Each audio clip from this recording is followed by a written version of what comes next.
Good evening, everyone. It's a pleasure to welcome you at the Institute for Advanced Study here in Paris. We are at the end of a two-day workshop that has been really a pleasure and a very rich workshop where we have discussed the history of Baghdad and how to reconstruct this history in the pre-Ottoman period without remaining archives. We've had very interesting conversations, and I think all of this is very helpful for future scholarship and future collaborations, hopefully. The workshop was organized with my colleague, Dr. Vanessa Van Renterghem at the Inalco, and myself. I am Dr. Nassima Neggaz here at the Institute for Advanced Study this year. As a research fellow. And we really would like to take the opportunity to thank the Institute for Advanced Study, the Inalco, and the CERMOM for having really allowed this workshop to take place. And we are very, very happy and honored to finish this two-day workshop with Professor Maaike van Berkel and Professor Hugh Kennedy, who will talk to us about food and water in Baghdad and sustainability issues in the Abbasid period. Professor Maaike van Berkel is a professor of medieval history at Radboud University in the Netherlands, and Professor Hugh Kennedy is professor of Arabic at SOAS. So they will both present ongoing research, so lots of new data that you will hear, and they will each, speak for about 30 minutes, and then we'll have the opportunity to have a discussion, a Q&A. So thank you and welcome. So it's very nice to see you all again. Maaike and I were just discussing before I took the microphone and so on, that we weren't clear at all what the audience was going to be like for this. And the audience turns out to be people we've been, with honorable exceptions, with people we've been talking to about these things for the last 2 days. So I think this is going to be more informal, and in a sense, I just sort of pick up some discussion points and look at this issue, particularly of sustainability, but also what I would like in a rather perhaps presumptuous way to call the globalization of Baghdad and so on during this period, as really ideas, points, things to be discussed, things to be talked about, and so on. So some of the pictures some of the PowerPoint slides that you're going to be seeing are things that you've already seen, but perhaps I want to, and some of them are not, and things that I want to talk about in a slightly different way. And I want to look at something that I've been discussing before about the food supply, but here we are in Samarra, and you've already seen this slide and the ones that follow up immediately. But to emphasize the general point about how the emergence of Baghdad as a major market for consumption affects the landscapes to the north and south of the city. I think it's worth making the point that Abbasid society was a very consumerist society.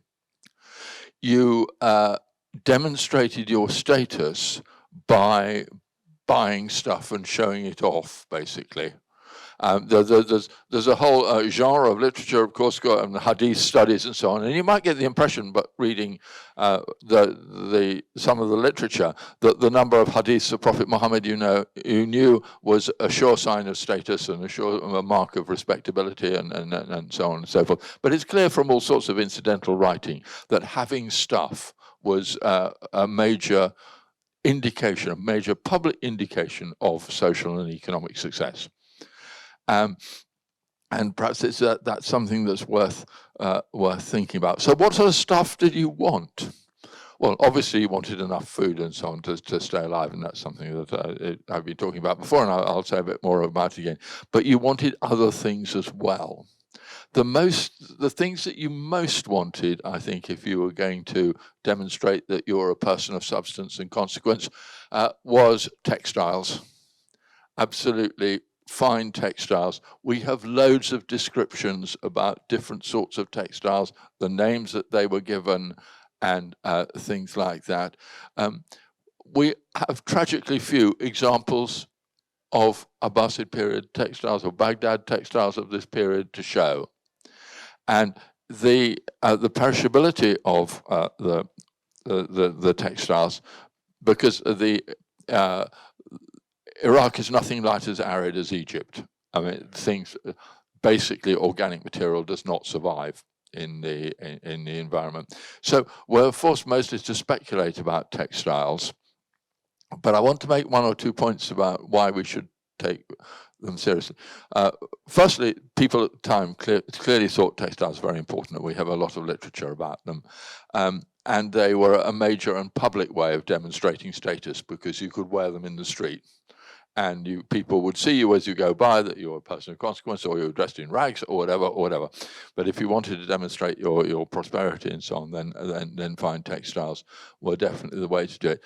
But textiles are an important further economic aspect. They provide employment. The making of textiles is extremely labor intensive. Obviously, we know that textiles were made in Baghdad itself.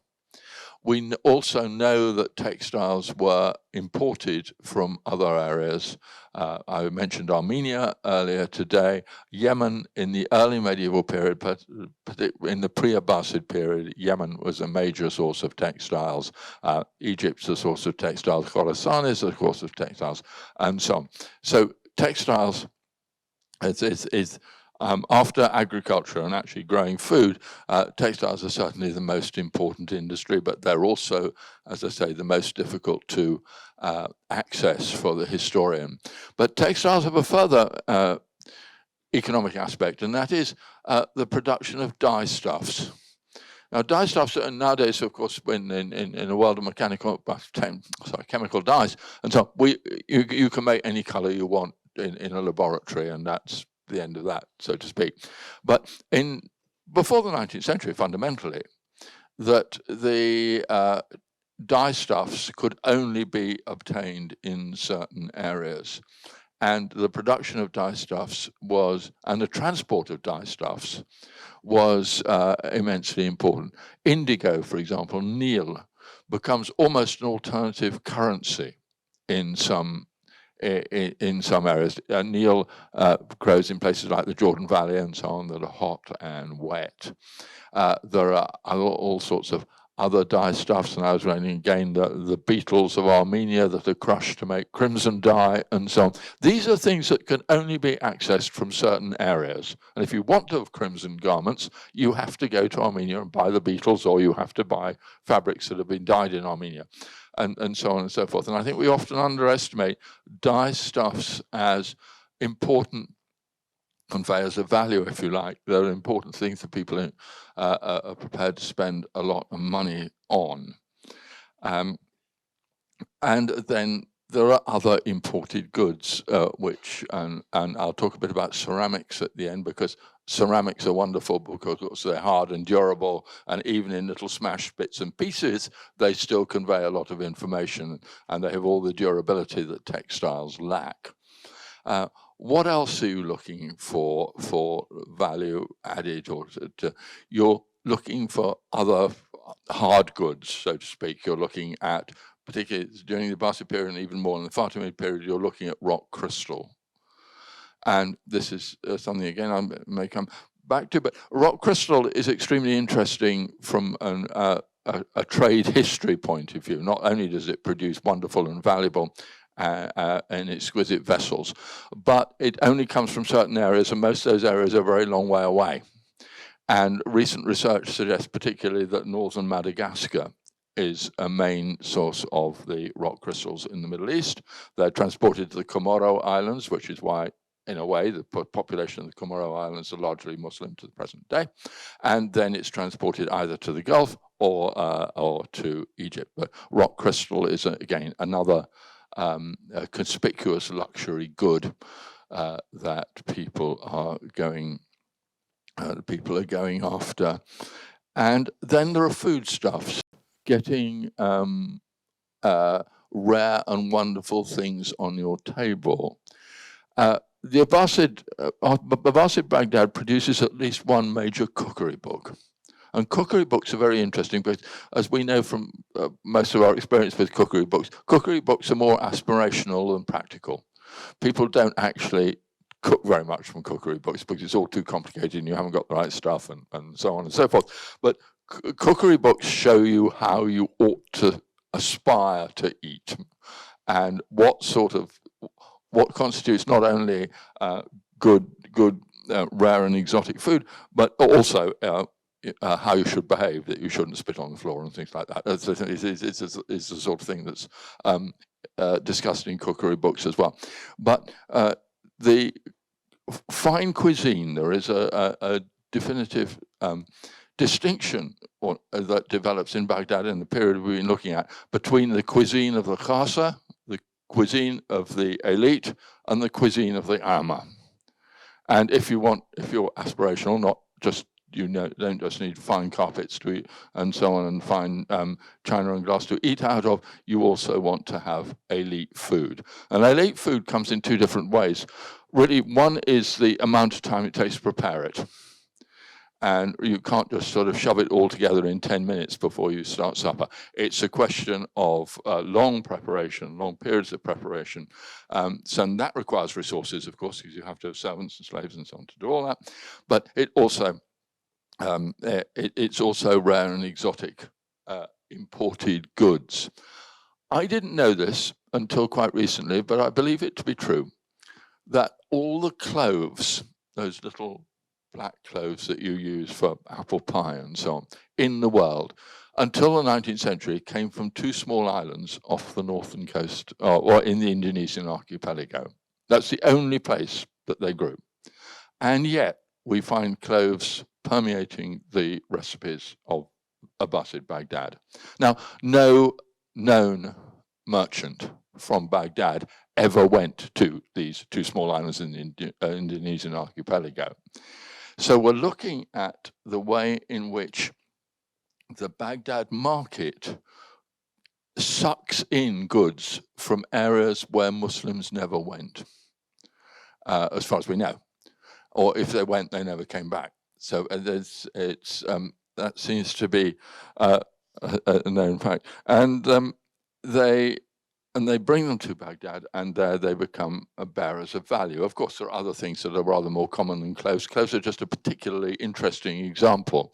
Of course, what happens in the 19th century is cloves are transported to Zanzibar, and then cloves become globalized and so on, and they lose their niche origin.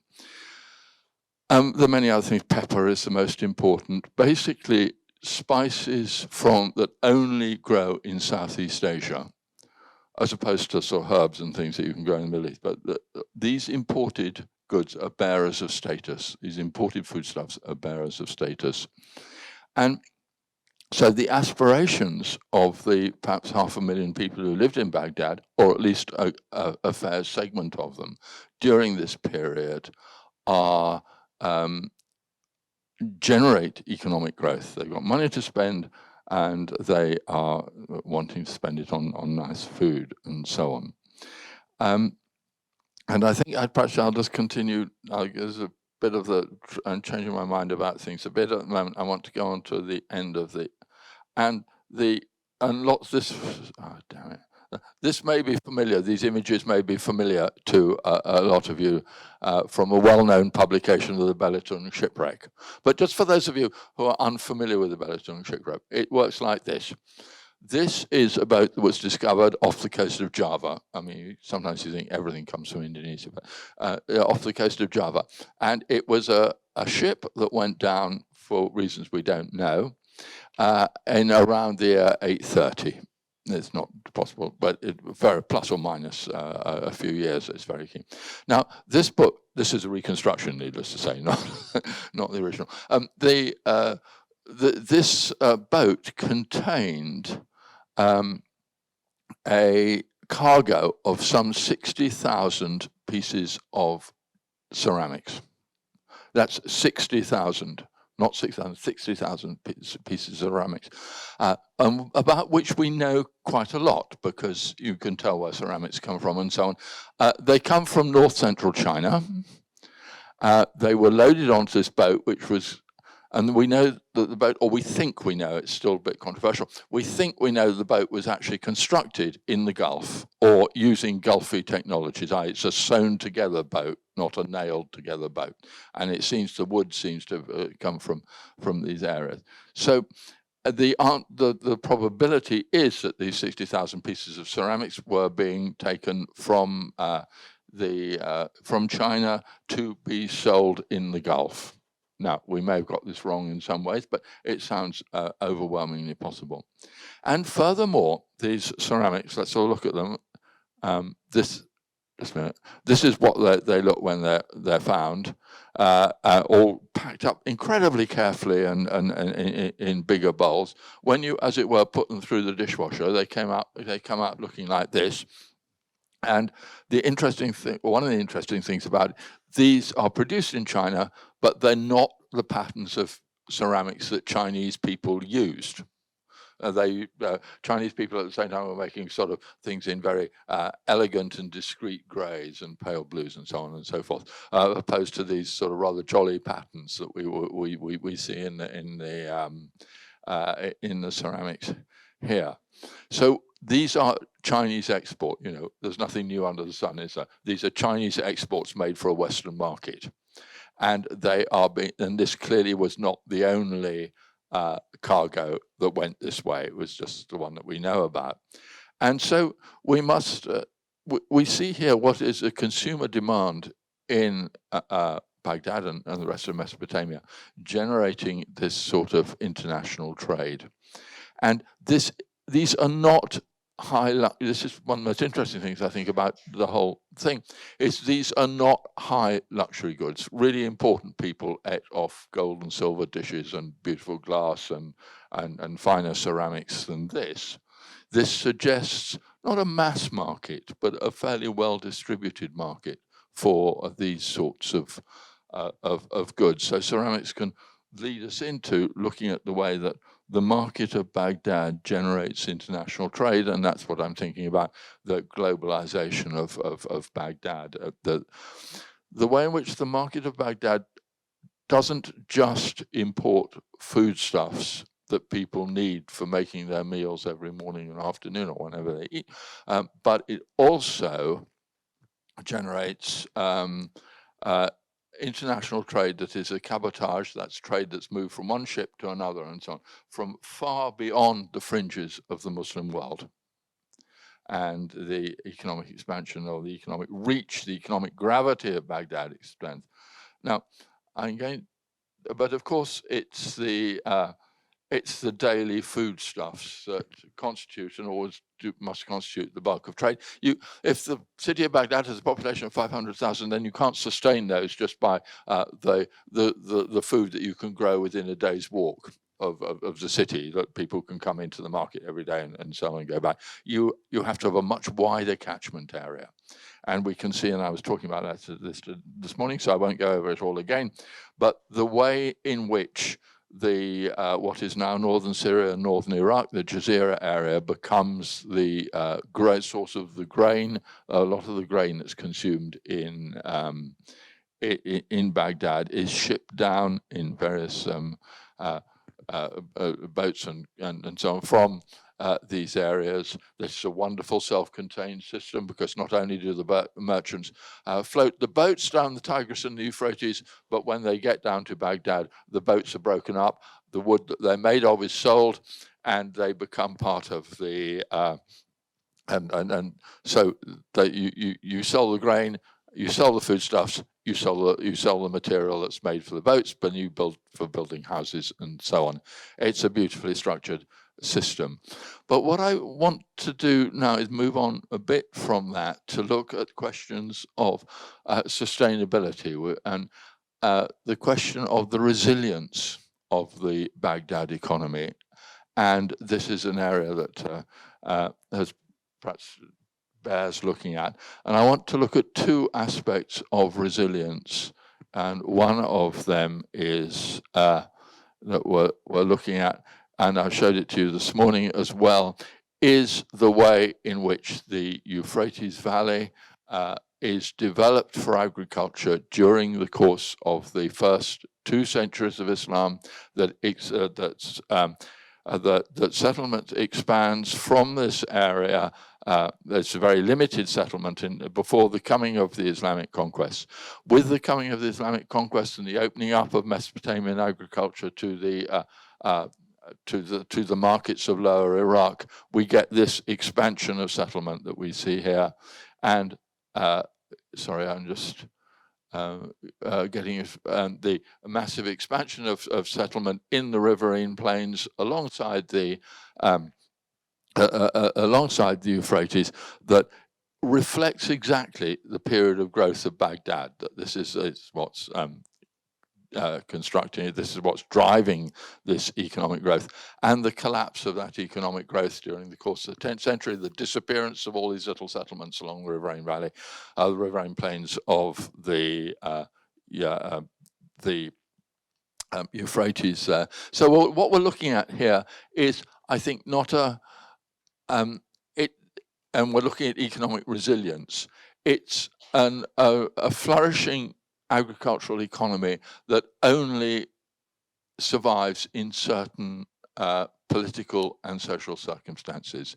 The people are not just growing food for themselves, they're growing food for a market, and the market is Baghdad. When that market disappears, for all sorts of reasons that, again, I was talking a bit about this morning, when that market disappears during the course of the 10th century, so do the settlements that support it, and so on. So we've got a loss of resilience here. It's a highly leveraged economy, so to speak. It works in certain circumstances. And again, I come back to the point that I made this morning, that people leave these settlements, and what do? I think in large numbers they become Bedouins, so to speak, which is a rather crude way of saying it, because pastoral economies in this Fertile Crescent area are, in a sense, more resilient to things like drought. They're more resilient particularly to loss of markets. They're more resilient to warfare and general mayhem, of which there was a lot in this area during the course of the 10th century. So the fragility of this agricultural development and so on reflects this. But I want to, I'm not getting this minute. No, I want to I just want to, I want to look now just a bit about resilience in the agricultural economy of southern Iraq. When the Muslims conquered Iraq and from with the Battle of Qadisiyah, remember, in 636 and so on, they founded 2 sites, urban sites in the south of Iraq. One was at Kufa, and the other was at Basra. And Kufa and Basra, the Misrain, the 2 Misrs are often gathered together. But in fact, their geographical background and so on was very, very different. Kufa lay in an area that had been cultivated for for millennia, I suppose, in central Iraq. Basra, on the other hand, was built in southern Iraq on the edge of the desert, in a landscape that looked pretty much like this. This is not, if you were looking for a place to found a large city, you would not, I think, in the normal course of events, choose to found it in a place like this. It's very flat. It's the precipitation is very small, and the surface is sandy and stony. It's very unpropitious. Nonetheless, Basra was developed as a major city. Sorry, I just make this point. This is Basra in the early Islamic period was not where Basra is now. Basra now is on the Shatt al-Arab and is in the logical place to build a city. It's on a waterway, it's surrounded by palm trees, good place to build. It's not in an environment like this, and these are just 2 illustrations. And I won't go into all of these things, save to there's an aerial view of the present state of Basra. The old Basra was some 20 or 30 kilometers away from the Shatt al-Arab and the obvious sources of fresh water. But the founding of this Islamic city, as with Baghdad later, generates a demand for goods and services. It generates a demand for foodstuffs and leads to the excavation of and digging of numerous canals. And we're in fact extremely well informed about these numerous canals, who built them, who owned the land, and so on, is a subject to a long and extremely interesting account in Baladres, Futuh al-Buldan. And so this area that looks so unpropitious, unsuitable for urban development, was in fact crisscrossed by canals. And these canals were artificially made, and they were induced. This is not a canal system. They were artificially made, and they were to bring water to the city and bring water to cultivate the lands around the city. And we have lots of evidence of landed estates that were created in this other impossible, very unsuitable environment. And it's another illustration of the way in which the demand for foodstuffs from Islamic urban centers create a new landscape, just as they did in the Euphrates Valley, but so they do here. But this was a fragile landscape, and the problem here seems to have been salinization. That simply over the years, the water is the lands are irrigated, but they're not properly drained because there's not sufficient gradient, and there's no natural rainfall that would normally wash away the salts, and so you get salinization. And so we hear in the Muslim chronicles, and particularly in Tabari's History of the Prophets and Kings, that the land became saline, that slaves, agricultural slaves mostly from East Africa, the Zanj, were employed to clear this the salt off this land to try and keep it under cultivation. But it was a losing struggle. It's clear, and it's clear that at some time Basra moved down to the Shatt al-Arab. Quite when is very obscure, actually. Nobody's really sort of investigated this. But what I'm introducing here is and showing you here, is a rather strange and weird piece of archaeological evidence that was discovered, I think, in the 1930s by somebody flying over it. These are regular patterns of what turn out to be salt. Mounds of salt. The white stuff that you see is salt that's piled up on the edge of the fields by hard labor. And it's a very interesting, if that's what it is, and nobody's suggested a better explanation for it. But remember, it's salt. It's been clearly not naturally occurring there. It's clearly been put there by human labor. Otherwise, it wouldn't have these straight lines and so on. It's a very rare example where we can see a historical process of, as it were, clearing salt off the landscape is reflected in the archaeological evidence here. And it, again, this, as I say, it shows the resilience. I'm not going to go on with that. It shows the resilience of or it shows the way in which the landscape reflects the purchasing power of the city. So what I'm suggesting is that we should think of the landscapes that surround Baghdad as a dynamic environment, a constantly changing environment, and an environment which is strongly influenced by by demand in urban centers.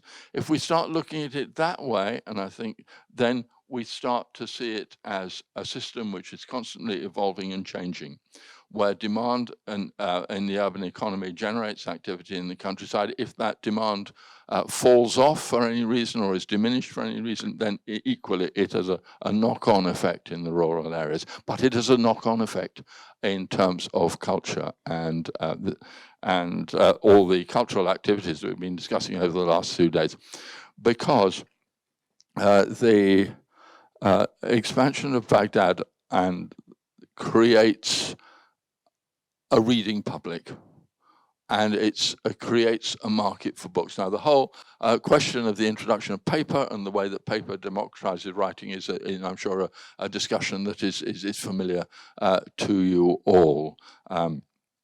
And recent works, and most recently Beatrice Grundler's book on the Arab book, and I was saying earlier, Maya Schatzmiller's work on the economics of paper production, clearly indicate, I think, that the price of creating books went down, and you get a book market developing in Baghdad. And Yaqubi speaks of a street of 100 booksellers, and there's lots of corroborative evidence for this. That's what the size of the urban settlement generates. This is this demand, and I come back to the point that it seems to me, and I argued this before, and people haven't seriously objected to it, that there is an argument for saying that Baghdad in the 10th century was the first place on planet Earth where you could make a living as a writer, which is obviously a silly thing to say in a way, because of course loads of people made livings as writers, but always they were either rich people themselves, they were patronized by rich people, they were part of institutions like monasteries and so on, which actually generated, which supported people to do writing. And in all sorts of ways, in Baghdad in the 10th century, you can sit down and write a book, and you can hope to sell it, and you can hope to make enough money to stay alive. Now, it's not easy. It wasn't easy then. It isn't easy now to make a living as a writer, but it can be done. And you make, and the various ways we're hearing this afternoon, not just by selling the book that you've written yourself, by copying other people's books, by having by approving copies of your own books and certifying that they're genuine, and so on. And this is a cultural change of enormous importance, and it comes with a huge variety, but also the sheer vast quantity of literary production during this period. So what I want to leave you with my time is sort of up now. What I really want to just communicate with you is the way that I'm trying to see the dynamic economy as a constantly changing and developing series of contacts and balances, and that understanding this sort of economic development underpins a lot of cultural development, a lot of military development in terms of where armies are recruited and paid and so on. That's another thing that I won't go into now. And that the key to understanding this is the nature of demand in the economy, and particularly demand in the urban economy. And it has a profound effect on the landscapes, particularly of an area like Greater Mesopotamia, where the landscape is susceptible to all sorts of changes. There are lots of different ways in which these landscapes can be used, whether pastoral or irrigated or rainfall agriculture or whatever. And perhaps if we think of push the boundaries of this sort of speculation, these sorts of ideas, we get a different way of looking at the importance of Baghdad in the history of the area, and the reasons why Baghdad becomes such a big and important city, what the effects of it are, which is, after all, the object of the conference we've been having for the last 2 days. Ladies and gentlemen, thank you for your attention. Hello, everyone. I would like to start and thank Vanessa and Nassima for having this wonderful workshop for 2 days, and also giving me the opportunity to be here speaking tonight with one of my own, well, I'm not going to say sources of life, but 25 years source of inspiration. So it's a great honor to be here with you. Well, it's a bit of an improvisation. I think, well, I prepared something public for a public lecture, but most of you are much more specialized. Perhaps even some of you are more specialized on some of the topics I will talk than I am. So, but I'm going to do the lecture as I prepared, and let's see where we get. Well, Hugh already showed us how crucial rivers could be this morning, and also now a bit on how crucial rivers could be for the transport of food and other supplies. And I'm going to show you how crucial the Tigris and the Euphrates were also for the water supply of the city of Baghdad, the water supply of the 500,000 people as we think. Well, perhaps a bit less, but let's assume there were 500,000. Well, the water of the rivers was used for several purposes. Domestic use, industrial use, sanitary use, in the mosques, in the bathhouses, in the homes. And most essential of all, the water of the rivers was used for drinking as well. Well, the management of the water supply of cities and villages in general is one of the biggest challenges of the Middle East today, as you all know. And not surprisingly, the water supply was also one of the big challenges in the region in the past. That water was essential for the functioning of the city, and that the availability of water was crucial for where you would locate a city. We heard a bit about Basra just now, but that it was crucial was also recognized by some of the medieval authors. And I cite here one of my favorite, all-time favorites, Ibn Khaldun, of course, much later, late 14th, early 15th century. Author and a Maghrebi author, but he has a nice quotation on where to locate a city, and he emphasizes that water, access to water, is extremely crucial for finding a place where you locate a city. And I quote him here in English, but I wanted to show you, as being in France, this wonderful French translation of Ibn Khaldun by Shedadi, which is a wonderful translation, I think. Well, the importance of water in general is also visible, of course, in the Quran and Hadith. Water plays a prominent role in the Quran. It's mentioned 63 times as a noun, as water. And in addition, it's mentioned often as a source or a pool or a river or seas or springs and wells. So many references to water.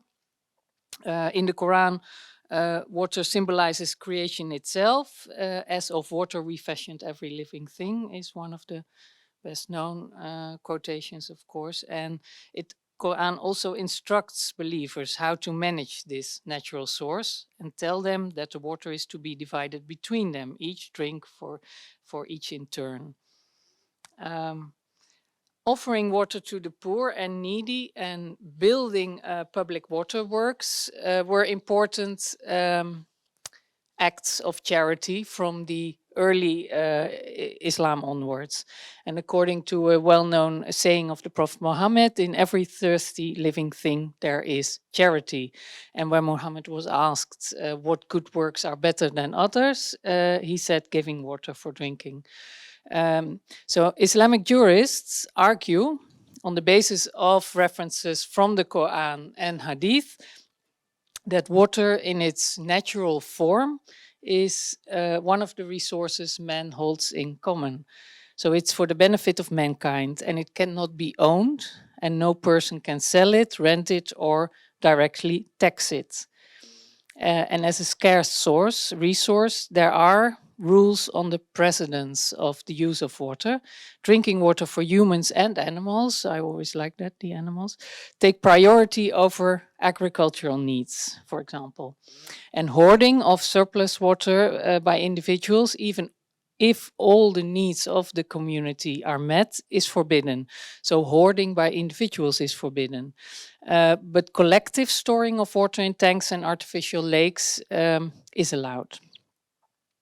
Finally, the selling of water is forbidden, but it's possible only after value has been added. For example, collecting it and transporting it, the water to the city. So the input of labor is then paid for. So a water carrier can ask for money for the water because he's carrying the water to the city from the river or from a well, and not for the water itself because that's commonly owned. Water scarcity is not just a resource problem, and it's sometimes predominantly an issue of governance, actually an issue of management. Well, it's interesting to see that in Baghdad, in addition to the food supply, communities, individuals, and the Sultan, the state, well, that's what I'm actually examining, who is supplying the water, but inhabitants could get their water, and there are hardly any crisis or discussions on the lack of water in Baghdad itself. At least I've not come across it. So it was in one way or another well organized in Baghdad. Well, and the project I'm working on at the moment is exactly about the management and the supply of the water, and who was financing it, who was organizing it, who felt responsible for it, who was maintaining water installations. These kind of questions we deal with. Oh, sorry. And I do this not all by myself, but with a team, which is really nice. It's the first time in my life. I do research with a team. And it's a multidisciplinary team. There's an archaeologist in it, and there are Arabists and historians in it. So what I'm presenting today is not my own, or not only my own work, but it's all by the team.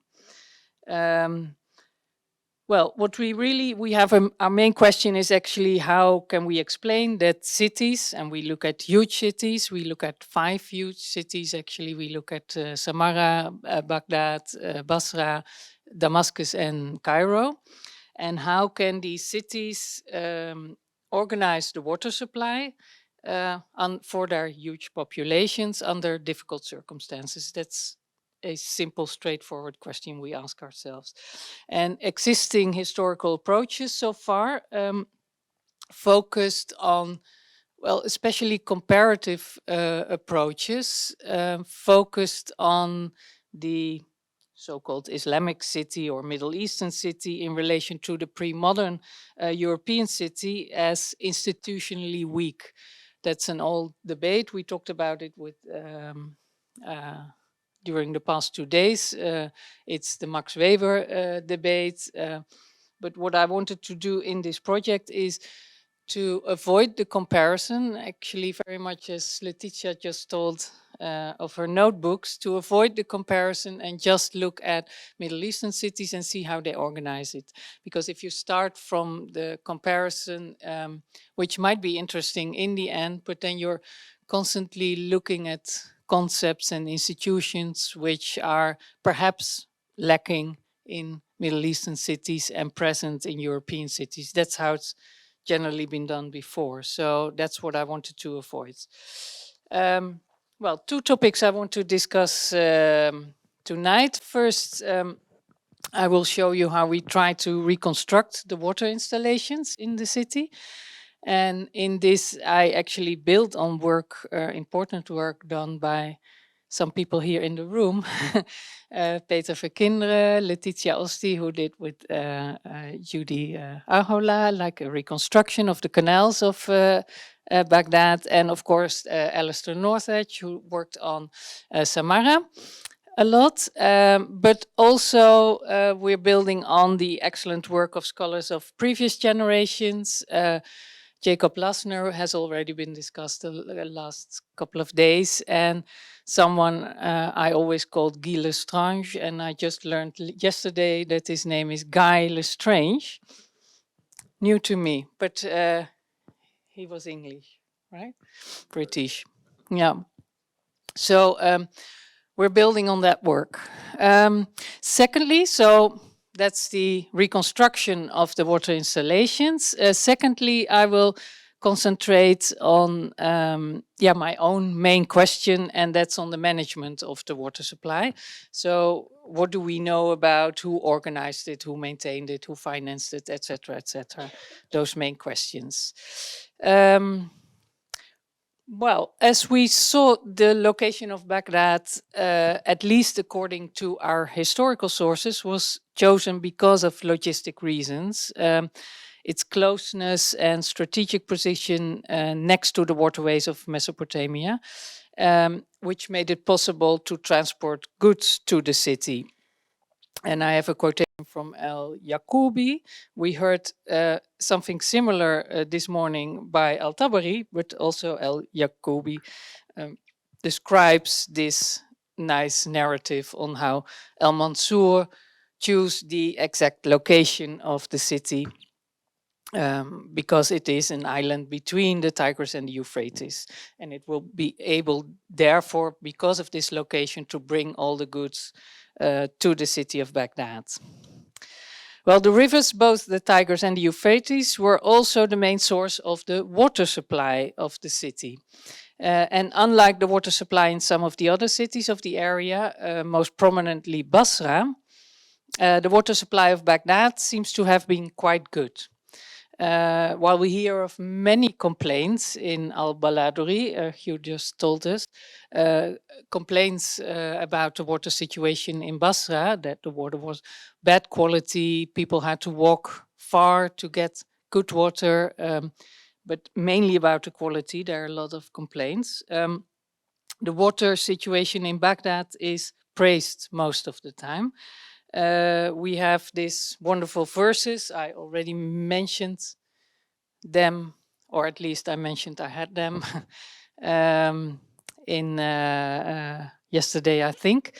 And this is the comparison between the water of Baghdad and Basra. So basically, it's like the water of it's someone missing Baghdad, describing that the water is so much better and the quality is so much better. The water actually that we're drinking in Basra is what we clean our asses of. With even purer water, we clean our asses in Baghdad. So this is the quality of the water in Basra. Well, central for the water supply in Baghdad was the network of canals. And we talked about it a bit the last couple of days. The network of canals covering the city and its surroundings. Well, those canals were the main providers of drinking water in the city. And this network of canals itself has disappeared, unfortunately, because the modern city of Baghdad has been built over it. But this network can be reconstructed, as we talked about the last couple of days, last 2 days, on the basis of mainly of the narrative textual sources, and then dominantly are El Yaqoubi, Ibn Sarabion, or Ibn Serapion, and Al-Khatib al-Baghdadi. The first two around 900, describing the situation around 900, Al-Khatib al-Baghdadi later, of course. And as I mentioned, I'm not the first to look at this. Recently, new material has surfaced on top of the textual descriptions. And we heard Peter Verkinderen talk about it yesterday, and I've taken satellite imagery from his book here, which shows the canals that connect the Euphrates and the Tigris, as you can see on the left. I hope it's clear for everyone. Well, most of you know those 4 canals connecting the Euphrates and the Tigris. And on the right, I have a map from made by Letizia and Judy Ahola, and they try to reconstruct the canals also, but not only the canals, but I'm talking about canals here. They try to reconstruct the canals based on the rereading of the textual sources, but also aerial photography they used. So it's, well, a different map. Yes. And a nice map, a good one, I think. So this is an well, work by 2 scholars here in the room. The main canals were branched off many times already before they reached Baghdad. So they came from the Euphrates. For those who well, the general audience. Sorry, Baghdad was on the Tigris, but most of the water in the city came from the Euphrates through these 4 canals. And they branched off many times before they reached the city, and these sub-canals went through the city itself, most probably the majority underground. And this is something we came across as canals as dividing the city, but what I came across so far is that many of them went also underground as qanat, actually. So, and then they wouldn't, but this is interesting. I would like to have your opinion on it, whether they were in Kar, for example, open or could have been underground as well, because then they're not dividers, so to speak. But I found, for example, in Ibn Sarabiun, and this is not about Kar, but about Harbeya in the northern part of the city. Now the canals, which are in the quarter called Al-Harbeya, are the kind of water courses called qanat, and they run underground, but their courses outside the city where they begin are uncovered. So at least part of them were underground and some were perhaps open. That's interesting to see. We haven't have a final answer on that yet.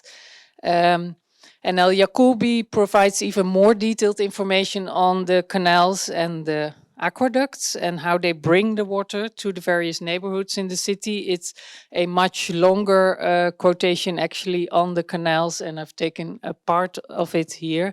The aqueduct, which comes from the Karkhaya Canal, which itself draws water from the Euphrates, carries water on strong vaults with quicklime on the bottom and baked bricks on top, and with solidly constructed arches. So this sounds really like an aqueduct to me. It runs into the city and is distributed to most of the avenues of the suburbs, providing water in summer and winter, since it was engineered in such a way that its water does not cease at any time. So this is also an interesting reference to how the water was further transported into the city. And also Al-Khatib al-Baghdadi testifies to the existence of probably aqueducts transporting the water into the city. Full stop. Sorry. The eastern part of the city, which became more prominent after the return of the caliphs from Samarra to Baghdad, received its water from the Tigris. A bit to the north of the city, there were canals with various subdivisions were dug and connecting again with the Tigris in the south of the city. So the western part is provided by the Euphrates and the eastern part by the Tigris, more or less. There are also, later on, there are also provisions for the western part from the Tigris. Quickly about the purposes, the canals that crossed Baghdad filled cisterns and tanks. We have some references to cisterns and tanks. And the water was used, to water gardens, to clean, for industrial purposes, brick making, and for drinking.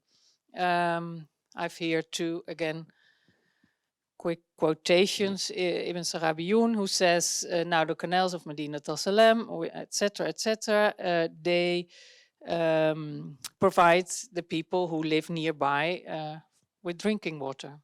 So this is a clear indication that the canals were used for drinking water. And I was interested in this because, if you look at Cairo, I think the situation is a bit different, because in Cairo, the canals fill pools or artificial lakes at the site of the city. But there, the water in the lakes and in the canals seems to be used for everything else except drinking water. So the drinking water in Cairo, we find many references, is brought directly by water carriers on a daily basis from the Nile, directly taken from the Nile. But here we find, the canals are the ones that provide the drinking water, at least according to this quotation. Yeah, and Al-Yaqoubi corroborates this and adds many other uses like the gardens and other things that the water was used for. Let me move to the second topic I want to discuss, and that's actually the main topic. We try to, of course, we try to reconstruct the water installations in the cities we study, but we're mostly interested in how they were managed and how they were organized. Of course, there's theory and practice on how the water had to be organized. And let us first take a look at the theory a bit. And I have a oh, that's interesting. Oh, here, I think, no. Well, it's not there. Anyway, if we take a look at the theory, then it's what we could say, for example, is that El-Mawardi says that if the money is not available for El-Mawardi says water should be supplied by the treasury. So it is actually the Sultan, the state, who has to provide the water. But if the treasury is not sufficient, then it's the collective duty of all Muslims. But first of all, and this is an interesting topic we've been talking about, Hugh and I, because for the food it seems to be different. It's not seen as an obligation, at least, of the Sultan to provide the food. And for the water, we find many references where it is, at least in theory, the Sultan, the state, who has to provide for the water. And in general, large public works, as we see in the other sources, including the canals and the aqueducts, seem to have been the responsibility of the authorities. And sometimes this is mentioned explicitly, for example, by Al-Khatib al-Baghdadi here in the quotation on the slide, where he says that he, Al-Mansur, brought these canals into the city, etc., etc. So we see here the Caliph himself being responsible for the provision of the water. And Al-Yaqoubi is also discussing the development of the eastern part of the city under Al-Mahdi. And then again, he says it's the Caliph who is responsible for the water situation. Often it's less clear who is responsible of the construction and especially of the maintenance. Sometimes we see charitable water provision by elite members of society. And here we can also refer back to the hadith texts, of course, in which Muhammad said that the best charity is the provision of water. So it's not just the state, not just the caliph himself, but sometimes there is charity. We see it a lot, of course, in Mamluk Cairo with the Waqf, so the religious endowments. But we see also a few examples in Baghdad. I have two from Ibn al-Faqih's, actually, Kitab al-Buldan, on which we talked already before, where there is an example of the so-called pond named after Zalzal, the lute player. And it's said that he belonged to the generous people in the days of Al-Mahdi, and he provided this pond and made it into a waqf for all Muslims. So this is a clear form of charity from someone close, of course, to the caliph, close to the authority, so to speak, but clearly a private person who invested himself in water management. And the second one is even nicer, I think, because it's an endowment by a woman. It's the so-called Hout of Hilala, the tank or cistern by Hilala. And there's some discussion on who Hilala was. Ibn al-Faqih says people claim that Hilala was a stewardess of Al-Mansur, And she dug this pool and made it for water provision. And it was named after her. But it's also said that Helena was a slave girl of Al-Rashid, and that the tank is named after her. But again, it's an example of charity, investments by someone from the elite in the water supply of Cairo. Well, finally, water was also distributed in the city by commercial means. And then we get back to the food supply, which was very much a commercial enterprise, so to speak. And because also in Baghdad, as in Cairo, we hear of many, many water carriers. And this is, of course, not a picture from a water carrier in Baghdad in the Abbasid era. Yeah, water carriers were working in Baghdad, and we hear of many, many water carriers. And there is a nice description by Al-Jahiz. Just the other day, I heard a talk by Shaukat Turawa, and he said, no one can give a presentation on medieval Arabic history without mentioning Al-Jahiz. You just did, Hugh. I'm mentioning him. In a description by Al-Jahiz, we learned that water carriers took the water on the back of or on a beast of burden. That's what he's describing. And in his typical style, Al-Jahiz adds that although the occupation of water carrier is the most honorable position a man can have, he has never seen any water carrier to be wealthy and prosperous. Unfortunately, Al-Jahiz says, wealth is concentrated in the hands of those useless bureaucrats. Well, it's time for some short final remarks. My preliminary research so far demonstrates a diverse, not a unified way of organizing water for the inhabitants of Baghdad. Most of the water came from the canals, that's clear, that had been branched off from the Euphrates or the Tigris. And the water was brought to the neighborhoods and to the houses by underground canals, by open canals, by aqueducts, and by water carriers. And it was stored in tanks and cisterns. And it seems to have been of good quality and abundant so far. We haven't found anything that it wasn't, at least. So far, we thus may conclude that the city, its authorities, its inhabitants, or whoever were able to provide sustainable water supply of the city. The ways in which water seems to have been organized and finances also forces us to rethink the public-private divide. The organization of the water supply was partly carried out by the authorities, as I've shown, and some of the bigger waterworks were clearly done by the authorities, organized by the authorities, paid by tax income from the treasury.